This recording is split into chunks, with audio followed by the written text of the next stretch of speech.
SBR Videos is sponsored by Sports Cash System. Click on the link below for more information.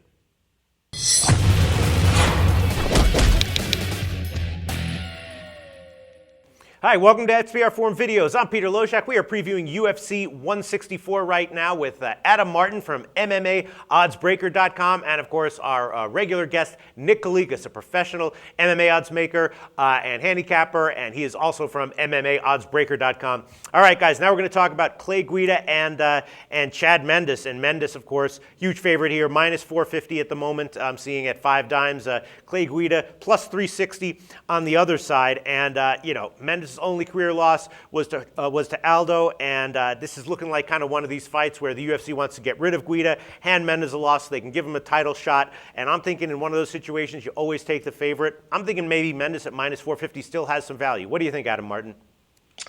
I think the line's too high, to be honest with you. I think that Chad Mendes, he actually did an interview with Frank Trigg on our website, MMAoddsbreaker.com, not too long ago, before his last fight against Darren Elkins, and he said that he could actually fight at 135. Now, remember, Clay Guida is coming down from 155. Right. He's a blanket, man. I mean, he takes guys down and holds them there, and it's not pretty to watch, but it's effective to the judges. You saw in his last fight against Hatsuhioki, he just laid and prayed for 3 rounds, and he ended up winning a split decision. Even though he wasn't doing too much, Hatsuhioki was doing stuff off the bottom. The judges saw him on top. They gave him the decision. So remember, this is a guy who went to a split decision with Gray Maynard. He arguably beat him in that fight, in the 5-round fight. It was a hit-and-run strategy, sure, and it's not pretty to watch. But, I mean, the guy, for some reason, the judges really like him. So I honestly think the line is too high. I'm going to probably pick Chad Mendes here. I mean, I'm going to pick Chad Mendes here for sure because he is, I believe, the more talented fighter. And I think he'll be able to stop the take. I think he should be able to stop the takedowns and keep the fight on the feet. And on the feet, I mean, the guy's obviously improved his boxing. Under Dwayne Bang Ludwig, the whole team Alpha Male has by a huge leap and bounds. So I think he'll probably beat up Guida on the feet, but I don't see him stopping Guida. So if anything, I actually kind of think the fight goes to decision here at minus 150 is not a bad look.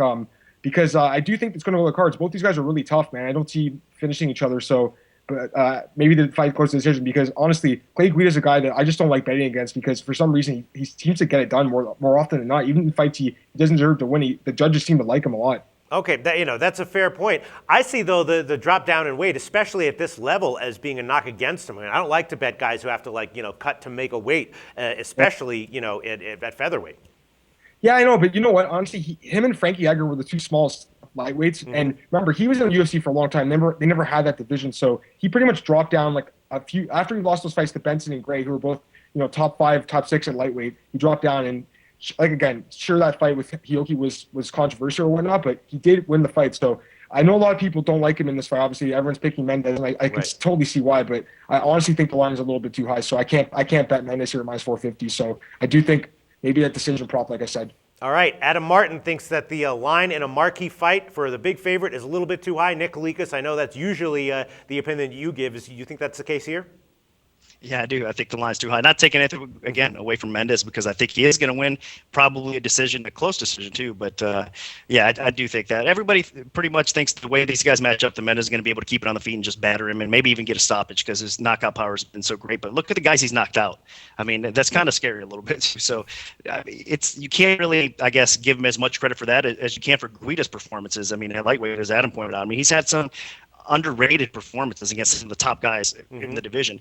Now, we're talking about earlier a fight coming up between Pettis and Ben Henderson. Let's not forget Guida actually beat Pettis, Right. So he's right up there as far as grinders and wrestlers with anybody at 155 and anybody at 145, no doubt about it. Now, is he going to be successful against Mendes out wrestling him? I don't know. It's probably going to look like the Gray fight again. But, I mean, Guida was fairly competitive. And like Adam said again, that a lot of people believe that Guida should have won that fight over Gray, even though people were saying that he was running the whole time. It doesn't matter. And the way the judging is these days, wow. I mean, we say it every time, but, I mean, look at the decisions recently, too. They just keep getting worse and worse. Yeah. So judges basically are idiots. And when you have a competitive fight, you can't lay 4-1, 5-1 on the favorite, even though you think that is the rightful side. It's kind of tough to do. All right. Well, what kind of action have you seen on it so far? Has the public been betting Mendes?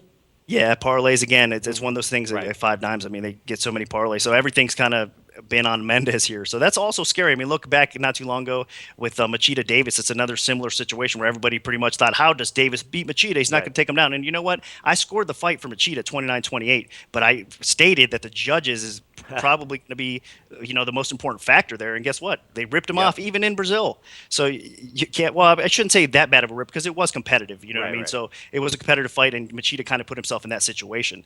So I mean, these 4-1 favorites, 5-1 favorites, a lot of times are going down. I mean, Uriah Hall again recently. Everybody expected him to be Howard. I did as well. I thought, what a bad matchup. Even the wrestling department, Uriah Hall didn't show up at all. So I don't think that's going to be the problem with Mendes because he's not one of those flaky type of fighters. Mm-hmm. But at the same time, it just I see no value really betting Mendes, even sticking him in a parlay, even though I do think he's going to win. So it sounds like the books are going to be wanting Guida here. Yep, we are actually. I mean, unfortunately, there's not much of a choice sometimes in fights like that. All right, well, there you have it. Adam Martin thinks the line's too high. Nick Kalikas thinks the line's too high. And the books are probably going to be needing an upset here. We'll see how it turns out. Thanks, guys.